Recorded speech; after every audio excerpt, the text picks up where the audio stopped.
Two Indiana natives are leading a charge to find lost members of history across the country. They received congressional gold medals on behalf of their grandfathers for the role they played in World War II. Fox 55's Drew Fry explains why they hope their story isn't unique. I've had my share of medals when I was in the Marine Corps, and I got to be truthful. Nothing I was awarded compares to this piece of history here.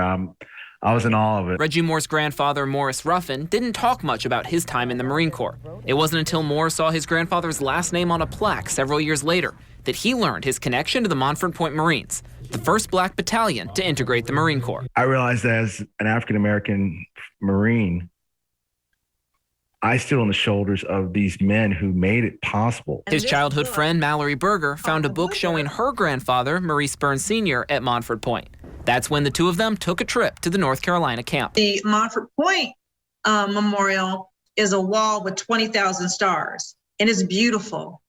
But I want to see 20,000 names. The Montford Point Marine Association estimates only about 2,000 of the men who trained there have been accounted for. So Berger is searching through her grandfather's notes and records to find more. These names and photos have already led her to one of Burns Sr.'s platoon mates who died 2 years ago. She then found another still alive at 96 years old in Florida. And I'm blessed and fortunate that I was able to accept this on behalf of my grandfather. I wish he would have been able to do it himself.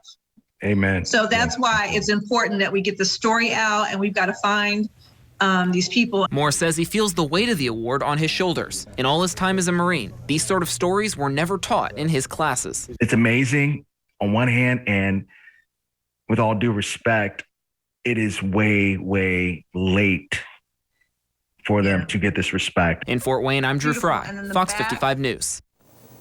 Berger plans to go through all the names in her grandfather's book, and she says she's already heard from a teacher and neighbor who plan to help her research more of these Marines. She asked people to reach out to the Montford Point Marine Association if they think their family member may have served there.